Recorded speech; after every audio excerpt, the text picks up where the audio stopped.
anywa yasala eddiiro ate yasala ddiiro yalokoka ng'awomera mu yero banna yayambadde na yero era nsubira mu kabineti eddako tugenda kufuna abantu bangi omugenda kwewuunya era oyo era takyava ku lusege lwamuko omukyalo yasanyuka nnyo yabadde abalamusa bonna pulezidenti yageze amanyi ekitundu kye yaludde nnyo mu ngalo gamba weebale waliwo ebigambo by'osobola oteekawo yogeza ebifaananyi yasekeredde abantu bangi nnyo abagamba era tayinza kuleeta mirembe mwa mugondi mu noofi biki n'abagamba ndoza mwandaba ate nkyakulaakulanya ekifo kino maama Mabira yasanyuka nnyo emikolo gino gitwala ekitigumu kwatako yakola ati yagwa saidi ki yalaga yagamba bagikwate ewammwe ewaffe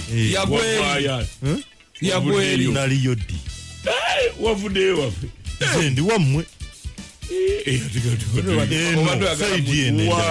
andi sayidi zonna zammwe sayidi zonna zammwe abange musokolaki ebyabadde mu kakiiko mwabirabye olunaku lwajjo akakosase yesebo Sudiru yazze n'alonkoma n'awawaabira n'alongojja n'ayogera ku mukyalo gwe bayita baji agamba ate kati temumumanyi okumanya omukyalo oyo muzibu nnyo nga yakuba essimu egi essimu eyo yagikubira omukulu eyalinga bamwita managing director of Green Bank kati gwe bayita AR Kalan namugamba sikulagira sikusaba wabula nkulagira with immediate effect gula bank ya National Bank of Commerce kati netugamba netukolera tutya bakubira essimu naddamu nandika kati ugambye gula banka ya National Bank of tulina okusoka okwogeramu kidomo twali tutenda mbabazi nti yatya abagenda naye ate Sudiri yatya bagenda nedda bagenda aleka alyatiiki gwemanya okunyonyola nkugambye gula banka kati munagala tulinawo nkugambye ki ondaba mukamu kakati aba DFCU bazze n'ebipapula nga biri fake ne bagobebwa okunyonyola simaironi zako zali zikawe newagamulete oletanga bifu Yesu diri yabagambi nina bad book yange gyenja erimu abantu betubanyi Green Bank isibu mulimu sente ziri mu 47 kumbi 407 billion tubabanja naye bagitwala eri luddawa mujja kwesanga ne DFCU bagiragira bulagizi nena sebo engeri DFCU gyebuzabuzaamu olukweno yalulimu kuva mabega okusinza kugenyebabuza jabbeere ku jazibel yankubidde simu jjo nanga nti banna bulijjo mpulira mwogera ku bintu bino nga sibiwannyo budde naye emivuyo nga giri mu ggwanga Uganda ati nno obukadde bwa $20 mu obwo mu busatu bwe baagala omanyi sente bantu gabagala bwe 7 nasigaza sente mbavu bwe buwumbi 7 naye Yesu dira agamba ogwawa ofuna emirembe gy'awa abalimu basooke bagobwe abali mu banka ne banakirumira ekintu kino tutera okukiraba agamba abantu bano tutera okulaba abantu nga bataddewo probe team ng'abantu abo bagenda onoonyerezaako balekulira mutebira akola ki wakati kino Sudiru kyagamba baddako ebbali kiddira mutebire ne kimufuula omusanga eri ewaabwe ng'ali mu nteeza akola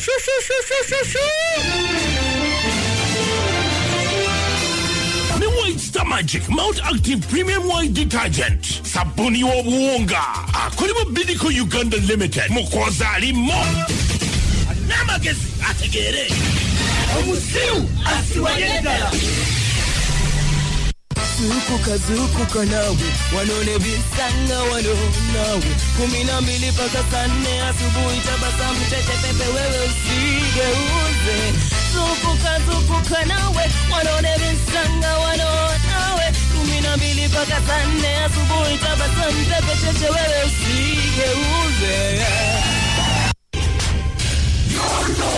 Omtwabu abiwaisa okutendero wa president Obeto, the future president. Taata. Nze sizigenze kitigumu. Sebo oli otya? Se tulisema sota sebo. Wadde kitugumu. Ate zagenze. Tewagenze. Omanyi n'okwatuluma. Omulabe Mamabira. Mama Mabina nazirabye. Naye si era ze ngulugunyaako. Kikyati. Mama Mabina okutunia mulugwe bwekyo si. Kubanga. Yalaba ekitangala n'agamba ozukira abasaze eyo. Abasaze ezezeyo obujulizi yabwe. Obujulizi yabwe ey'okulumba balakisi waffe. Kabamba. 27 what? Guns. Osimbanyi nti emundu waffe bazirumba ne baziba kuziba. Kakati ekyo kyaggwa. Aneda. Kati ekyo. Sebo nyawusi. Ngenda kujjako kyekiddako. Oli ku sintu. Genda maaso. Sempagira aliko bw'avaako nzira kwaddako. Nabaga. Ozirako ffe. Ebintu byangu. That is okay. Kati oli nsiru nnyo. Kakati nzagala nkubuuza. Nazikambako wano Sente Marod. Nga baazisalaasala enkudi eyo. Naye tebazizibikira kati. Siza sityo kubera. Ate obunya veremene. Niya kaka wali kaka ozimanyi kaka petrol station. Banange siena. Betikania. Ne musaze enkulu zebera lukwakwa. Vice President Kabera Said. Katusabe bannaye. Saporos Bambi Kabera Said. Kati munange. Nzagala kukubuuza. Ogambye MPs bagende kufuya eddagala. Abasawo ababekinansi. Sokone. N'abaana batabula ebizigo. MPs of where? MPs of Uganda. Sisi somoka wanze problem zeninaali eji. Kunanga. Abalanga. Zomanyi kati ebizigo. Zemmanyi ani omuntu ogwo Mama Lusu. Kakati olaba problem. Kuyeteeranga tadda mu byaki wabula kyakola. Kati siribu etu. Abasawo osimanyi ba MPs ezo nga zituzako munenwa. Ezaali zizazisa. Munenwa. Ne bamutuzaako ku nsi eno kati ne bamugera. Fezaali badde zikola ekintu emu. Abasawo yasinansi nabeera ku front page. Ne zibeera ku parliament. Tuziteeka mu parliament nga jaja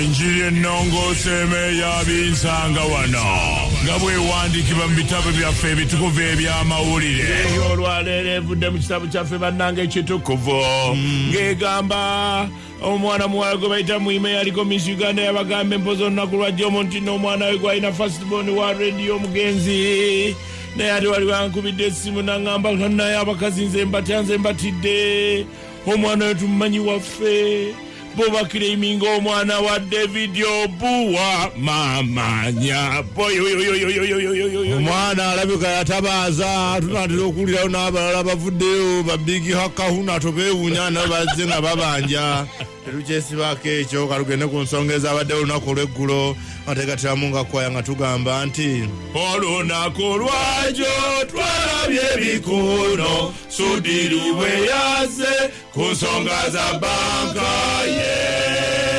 wabula bajenda oli mubi nnyo nyabula watologonya nnyo abantu. MTN Red Sola etutte binsanga wano okuwummulamu goba enzikiza ne sola esinga ku bbeeyi esoboka. Nyumirwa sola power empangazi ne garanti ya myaka 3 ku Red Solar Systems zonna. Buuza ebikwata ku Red Solar Power ku dduuka lya MTN erikuliraanye leero. Sasulako deposit wa mutwalo gumu mukenda olwo osigale ng'osasula sengi 7 buli lunaku. Red Solar Power kino kya ddala.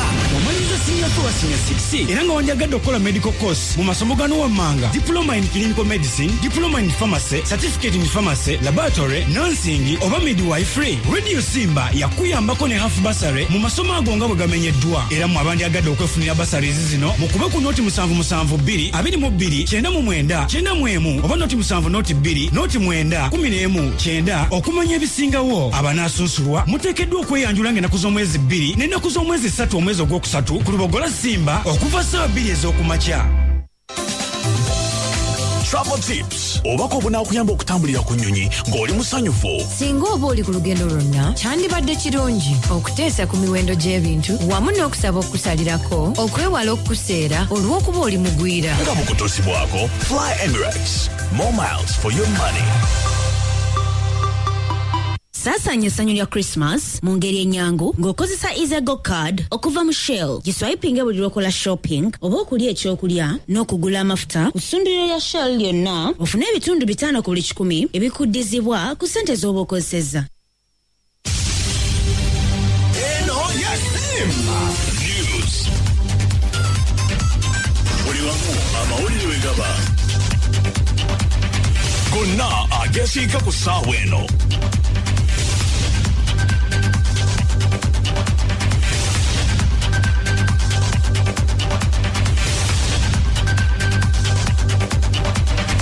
Gakutusibwako Airtel. Chusa simu kadi yo leero odde ku 4G awo ku dduuka lya Airtel eritunda layini weefunye GB 5 ez'obwereere. Airtel, omukutu ogukyasinze mu bya smartphone.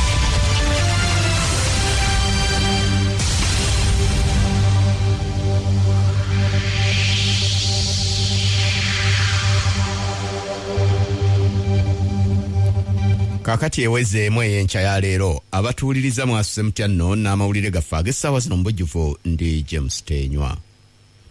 Ababaka ba Paalamenti okuva mu bibiina by'oludda oluvuganya gavumenti bakkiriziganyizza ku ky'okusimbira Nakakongo ebbago ery'etteeka erifa ku nkulembera ya Paalamenti erya 2018 nga lino lirimu ekiruubirirwa eky'okukyusa mu ngeri akulira ab'oludda oluvuganya gavumenti mu Paalamenti gy'alondebwamu.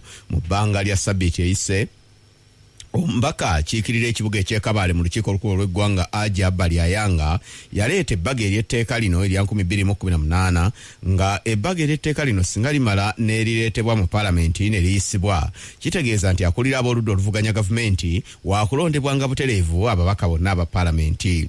Wabula ebibiina ebina eby'ab'oludda oluvuganya gavumenti okuli ekya FDC, DP, Jema wamu n'ekibiina ekya Uganda People's Congress bwe basinkanya akulira ab'oludda oluvuganya gavumenti Betty Ochan mu lukiiko lwabwe olw'ekyama bakkiriziganyizza okusimbira Nakakongo etteeka lino era oluvannyuma ne batuuza olukiiko mwe bategeerezezza bannamawulire nga bwe bakkaanyiza ku kino. Wabula ab'ekibiina kya UPC bo ne baga nti bakyayagala okwongera okwebuuza ku bannakibiina kyabwe. Omumyuka wa Ssenkulu w'ekibiina kya Democratic Party Fred Mukasambidde agamba nti ennongoosereza eno erina ekigendererwa eky'okuggyako ab'oludda oluvuganya gavumenti eddembe lyabwe ery'obwebange lye balina mu Paalamenti okwerondera abakulira. Gavumenti ya President Museveni, Prime Minister tetumulondera mu kakiiko mu Parliament. Tebamukubako bululu. Kakati tosobola ate kuddira ffe leader opposition mu Parliament. Ate yeno oyagala bamukubeko akalulu. Kati obanga atuzizaayo mu kulonda era ery'etteeka libeera ligwa mu tuluba ery'amateeka agagaanibwa, amateeka agabeera discriminatory oba agasosola. Etteeka eryo lirimu omutima omubi wadde abalireeta bayinza n'okuba n'omutima omulungi. Tugenda kukola omulimu gwa kubasomesa nti lirimu omutima omubi era lyo tulireke, baabo omutima omulungi tubasigaze kubanga tetwagala bagende n'etteeka. Wabula era Fred Mukasambidde yagaye nti bakkiriziganyizza n'ekyokuwagira ne sekuwagira yenna ennongoosereza mu ssemateeka ezirubirira okulaba nga ebiseera ebyokulonda biteekebwateekebwa bulungi era ng'amateeka ag'ebyokulonda gagobererwa bulungi mu bwenkanya. Era bwe tuva wano tugenda kunoonyereza biki bye twongeramu bwongezi, tetugenda kutoolako yadde. Era n'ebibiina byonna byonna nga bwe tukkaanyizza wano tugenda kutambulira wamu tulabe nga tuwagira. Twetaaga okutereeza. Waliwo abasajja abajja mu Paalamenti omwo oluusi bambadde ebyambalo naye nga bw'obirabako ku TV byabadde balwana. Abamu bava eri babirwaniramu ne bayingira mu Paalamenti ate mwe bateeseza obuteeseza. Kakati abajaasi ekyali kyabaleesa mu Paalamenti kyakendedde kubanga bo eno mu Paalamenti waliyo okuteesa n'obutakkaanya. Naye ate bo gye bava bambi tebabakkiriza butakkaanya. Ekiragiro kye bakuwa kyokola bwe bakugamba buuka bubuuza nti mbuuke kwenkanaki. Wabula ibaye munnakibiina kya Forum for Democratic Change Kevin Ataka naye yagambye nti ebbaga ery'etteeka lino lirina ekiruubirirwa kya kuyamba President Museveni okusobola okuggirawo ddala ab'oludda oluvuganya gavumenti baggwemu embavu mu Paalamenti. Unless unless we are aiding this government, President Museveni, who said by 2021 there will be no opposition in Uganda, unless that's what people are really targeting at, which is very unfortunate. It is not in good faith. It is not bringing in multi-party democracy in this country. Members, this country is supposed to be a democratic country. We are not here to see it going to the dogs or the dogs coming the other side. Wabula ye omwogezi w'ekibiina kya Uganda People's Congress Michael Osinde Orach naye yagambye nti bagenda kusooka kwebuuza ku bantu baabwe nga tebannaba kusalawo kyankomeredde. We are fully behind supporting, but we have reservations on the manner in which some of the issues brought here, say for example the administration of parliament, the spirit in which that bill is proposed, we have reservations, and it's against that background that we feel it would be important to interrogate it further as a party, and we are under instructions by our party president to make sure that the decision taken is arrived at after that consultative approach by all the party members. Therefore, we have a challenge as opposition. The challenge is emerging from within us. Kati ate bo abaali bannannyini banka eyaggalwa n'okutundibwa n'etundibwa ya Crane Bank Limited nga bakulembeddwamu yali ssentebe w'olukiiko olw'aba directors Joseph Biribonwa awamu n'omumyuka wa ssentebe Sudiru Lupaleria basoomozza ne kusoomooza yenna enkola etaali ya bwenkanya banka enkulu gye yakozesa mu kuggalawo n'okutunda banka yaabwe eno ng'ennaku z'omwezi 19 omwezi gw'Okitoba mu mwaka ogw'2016. Bano babadde balabiseeko eri akakiiko ka Paalamenti akavunaanyizibwa ku kulondoola enkola y'ebitongole n'amakampuni ga gavumenti era nga badirekita bano baanenyeza nnyo banka enkulu eya Uganda olw'obutagezaako kutaasa banka yaabwe ya Crane Bank wabula neerafuubana nnyo okulaba nti egiggalawo n'okugitunda egitunde. Badirekita baagambye nti wadde nga banka yaabwe ya Crane Bank Limited yali ekendeddemu okwo ku nsimbi naye baali nabo bakola buli ekisoboka okugizza engulu kyokka banka enkulu eya Uganda n'ebawaliriza okugitunda. Biribonwa yagambye nti bano baagezaako enfunda nga nnya ez'omuddiringanwa nga bagezaako okufunira banka eno ensimbi era ne bagezaako okusolooza amabanja agaali gaawolebwa n'okulaba nti bakola buli kyonna ekisoboka nga mu ngeri ey'okwewola okuva mu banka endala n'okuva ku bantu. Kyokka bino byonna banka enkulu eya Uganda teyabitunuulira wabula yasalawo obusazi kuggala banka yaabwe ng'ennaku z'omwezi 19 n'egiguza banka endala ya DFCU ku nsimbi ez'ebbanja obuwumbi 200,000 ate nga tezirimu namagoba. Ono bagamba nti banka bo bennyini baali bamaze okusaba banka enkulu eya Uganda ebawole ensimbi zino baziteeke mu banka yaabwe eddemu okutojjera naye bino byonna banka enkulu teyabitunuulira. As a result of the default on loans, Crane Bank was directed to inject more capital. Specifically in March 2016, Bank of Uganda directed Crane Bank shareholders to inject an additional capital of at least 32 billion by 15th of September 2016. By October 2016, the shareholders had brought in $8 million, approximately 28 billion shillings, as a shareholders' loan, and were in the process of having the balance paid. Crane Bank had also accelerated recoveries from the bad book to cover the capital inadequacy. In June 2016, Bank of Uganda wrote to Crane Bank and caused it to stop the issuance of letters of credit, bid bonds, overdrafts, loans, bank guarantees, and various other financial services to its customers. Bank of Uganda also placed a lien on Crane Bank's treasury bills and bonds worth 169 billion. For Crane Bank, this is the day Bank of Uganda in effect killed the bank. Ye omumyuka wa ssentebe w'olukiiko lwa boodi ya banka ya Crane Bank Limited Sudiru Lupaleria yagambye nti yasabye akakiiko okubaako kye kakolera banka enkulu ya Uganda eno balabe nti n'okubaliwa ebaliwa olw'engeri gye yaggalawo banka yaabwe ate n'ebikola mu ngeri eyavulugu. Kati nno era ono agamba nti n'ekirala baagala baddemu okubalirira bulungi bamanye ebyobugagga n'amabanja banka ya Crane Bank ge yalina byaguzibwa DFCU nti kubanga n'okutuusa kaakati mpawo omuntu yenna alina lukalala olujjuvu obulungi olulaga ebyatundibwa. BOE should provide report from the statutory manager and the receiver as required by law. Parliament should order refund of professional fees from Max, KPMG, PwC, which have been paid, especially the lawyers have since been found to be conflicted. Crane Bank used to insure its deposits and pay into Deposit Protection Fund. The DPP should have been first called in order to pay the depositors. However, Bank of Uganda opted for liquidity support to pay depositors. BOE should therefore refund the money contributed by the shareholders into the Deposit Protection Fund. The receivership should be ended to avoid remaining in perpetuity in receivership like Greenland Cooperative, and the bank should be returned to the shareholders. President Museveni ye alabudde omuntu yenna n'agamba nti wabaawe yeetantala okukiteeka ne mu birowoozo bye nti ayinza okutabangula emirembe egiriwo mu ggwanga lya Uganda oba wadde mawanga g'obuvanjuba bwa Africa, nti era ayagala okukiteeka mu mutwe gwe alina okulowooza enfunda ezisukka mu lumu nga bwe yeefumiitiriza n'okulaba oba kyalowooza kirimu amagezi oba ensa. Kati nno bino yabyogeredde ku mukolo ogw'okujaguza omulundi ogwa 38 ogw'olunaku lwa ttale 6 nga luno lwabadde ekitigumu era nga luno lunaku amagye lwe gajjukira kwe gaatandikira obulumbaganyi bwe gaakola ku gavumenti ya Dr. Apollo Milton Obote okutandika okulwana olutalo olw'okwenunula. President Museveni agamba nti gavumenti ya Uganda tegenda kutyaatyana kukola ku muntu yenna anaagezaako okutabangula emirembe bannayuganda gye beeyagaliramu kati n'okucaccanca. President Museveni yagambye nti ab'ebyokwerinda balinnya kagere ku kagere abantu abazze batta abantu mu Kampala era n'agamba nti kakati zibasanze kubanga mpaawo bwe bakyayinza kwekukuma banaatera okubagwamu ttaano. Nobody can disturb our peace. I want you to know that. I know there are all sorts of fools who run around.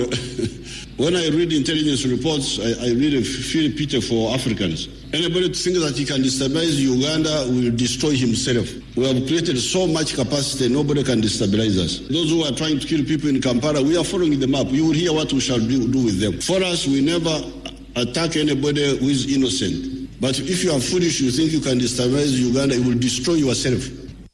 Ono era yasiimye n'omubaka omukyala akiikirira disitulikiti y'ekitigumu Beatrice Atiimu Anywa olw'okukyusa ennyambala ye kakati ng'ayambala bya kyenvu bye yabaddemu olwajjo ng'era ono yali muwagizi wa FDC lukulwe wabula nkaakati wadde nga tanneesoolayo butereevu naye y'omu ku abo abakkiririza mu kibiina kya NRM. Incidentally, I'm very happy with my daughter Anwar.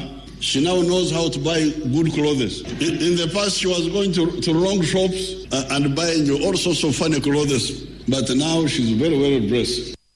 Ng'ennaku z'omwezi mukaaga omwezi gwa February omwaka gwa 1981 abalwanyi 40 baakwata emmundu 27 ne balumba enkambi y'e Kabamba ng'ekyali kigendererwa kyabwe kwali kuwambayo ebyokulwanyisa bye baali bagenda okukozesa mu lutalo olw'ebbanga ery'emyaka 5 gye baamala mu nsiko olwavaamu gavumenti ya NRM okujja mu buyinza. Olumbaganyi buno bwakolebwa e Kabamba bwe bwavaamu eggye lya National Resistance Army oluvannyuma eryagenda nga lyeyubula ne lifuuka erya Uganda People's Defence Forces era olunaku luno olwa ttale 6 nga mukaaga ogwokubiri lujjukirwa nnyo era lujaguzibwa buli mwaka. President Museveni lwe yadde ayogererako mu bitundu eby'ekitigumu n'agamba nti amagye agaasookawo gaali tegalina bukugu mu nkola y'ebintu kyekyagaviirangako okulema okukuuma emirembe mu ggwanga mu ngeri eyannamaddala. Baabayizi ku ssettendekero e Makerere ababadde baludde akaseera nga balinga abasirise olw'obuvuŋŋano obuliyo n'okusika omugo okuli wakati w'abakulira ssettendekero ono n'abasomesa kyaddaala kibavuddemu omwasi ne basaba Kakensa Nawangwe alekulire. Kati bano abayizi mu nteekateeka yaabwe babadde baagala kusooka kutuuza lukiiko lwabwe okubaganya ebirowoozo ku mbeera eno eri ku ssettendekero e Makerere eyaviirako abasomesa okwebalamu okusomesa wabula abasirikale abaabaddeyo abapoliisi n'amagye ne batabaganya kutuuza lukiiko lwa ngeri ng'eno. Bano baagezezzaako okubagobaganya babazze mu bisulo byabwe gye basula baleme okutaataaganya embeera y'emirembe ku ssettendekero wabula era kino abayizi tekyabalobedde kutandika kooloobya nnyimba ezigamba nti Profesa Nawangwe yavuddeko entabwe agende n'ebirala ebyekuusa ku ngeri eyo. Kyokujja kubuuza ya PLOE amawanga mangi nga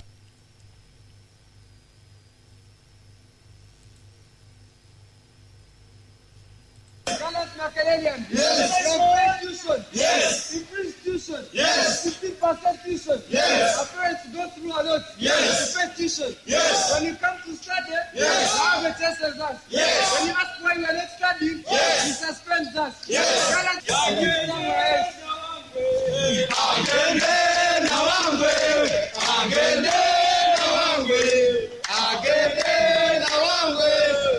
Kusoma tetuja kulunda. Yes, tulunda tetusoma bitabo kulunda. Makerere Nawangwe vila Makerere wanga bucyango jya Makerere bikimu cyacyankana numasenta mu bato sibo yali akola Nawangwe tukoye va Makerere yafe. Now 3 weeks we are not studying. Now we have to pay full amount of tuition regardless of the time we have missed. We must study. We want to study Nawangwe. We have paid and we are set for everything, but 3 weeks we are going without lectures. That's why we, the Mitchell Hall and all the Makererians, we have risen up. We want to start lectures. And if the Vice Chancellor and his team, they have their own issues, let them sort it before we do anything. Naye oluvannyuma Radio Simba yayogeddeko n'akulira olukiiko lw'abayizi Isaac Kwagala era ngono yaye yasabye Nawangwe n'abakulira olukiiko luno balekulire mangu bwe baba nga tebakyasobola kukulembera ttendekero lino mu ngeri nnungamu. Olwaleero ffe ng'abayizi tukedde ku makya nga twagala kuŋŋaanira ku Freedom Square okulaga obutali bumativu bwaffe ku mbeera eri mu yunivasite. Tulina ennyike y'amaanyi okulaba nti management teraze buvunaanyizibwa bwonna ku mbeera eri mu yunivasite. Kye bakola kwe kulimba ensi, ne balimba eggwanga, ne balimba abazadde titusoma ng'ate tetusoma. Singa tusoma tetwandibadde wano. Kino kye mulaba olwaleero temwandikira. Era lwaki twayisa abayizi twabadde twagala tusala amagezi wamu. Kiki tuba tukola ku mbeera eno eriwo. Naye olwaleero kitulagidde ddala ti management yo omulamwa gwayo gwakulaba nga yunivasite yaffe efa. Naye ffe tetugenda kikkiriza ng'abayizi. Era twagala okugamba management bw'eba teyagala kukola mulimu gwayo gwakulaba nga yunivasite esigalawo abayizi ne basoma yegende. Tumanyi nti mu ggwanga muno mulimu abantu bangi abalina ebitabo, abalina obusobozi, abasobola okukola omulimu management bwekola. Bwe giba emirimu gibalemye bakkirize batuvire mu yunivasite ffe kyetwagala kusoma. Ebo abayizi nga baliko bibanyonyola kakati ate yo club ey'omupiira ya Sports Club Villa nayo eyolekedde okusalwako obubonero ate era esasule n'engassi nga kino kidiridde abawagizi ba Sports Club Villa okusibuka empiso olunaku olwajjo mu kisaawe Nambooli bwe yabadde nga bazannya ne club ya Bright Stars ne balemagana ggoolo emu ku emu wabula abawagizi ba Villa bafunye obutakkiriziganya n'omukomonsi wa Firimbi Olem George ngo ne yabadde alamula omupiira guno era bwe batyo ne bakuulayo obutebe ne batandika okubukanyuga mu kisaawe. Kino nno kye kiyinza okuviirako club eno y'omupiira ya Sports Club Villa okusalwako obubonero ate era esasule n'engassi. Gabadde mawulire gaffe ag'essaawa zino gabadde gakutusibako omukutu gw'empuliziganya ogwa Airtel era nga tugamba nti naawe kikugwanira okweyunga ku mukutu guno ogwa Airtel ogabane ku mpeereza yaagwo ennungi. Oyagala okweyunga ku internet edduka emisinde egyayiriyiri kozesa omukutu gwa Airtel kubanga guno kwogenda okugisanga era nga naawe kigenda kukwanguyira nnyo okwegazaanyiza mu mpuliziganya ey'omulembe eya Airtel.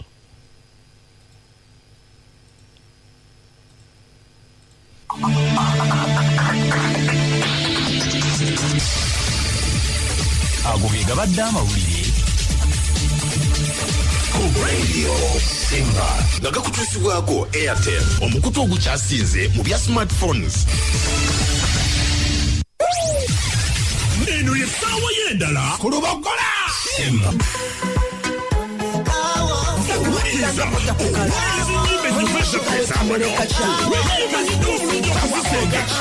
Kama juice kama sukari Simba.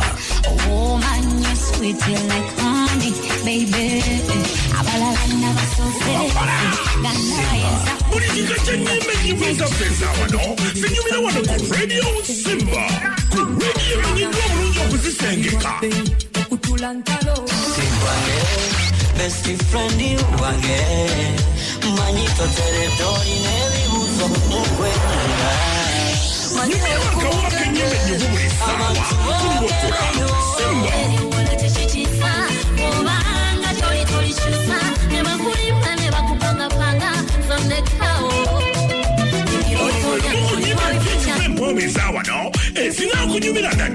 City boy, beat this beat.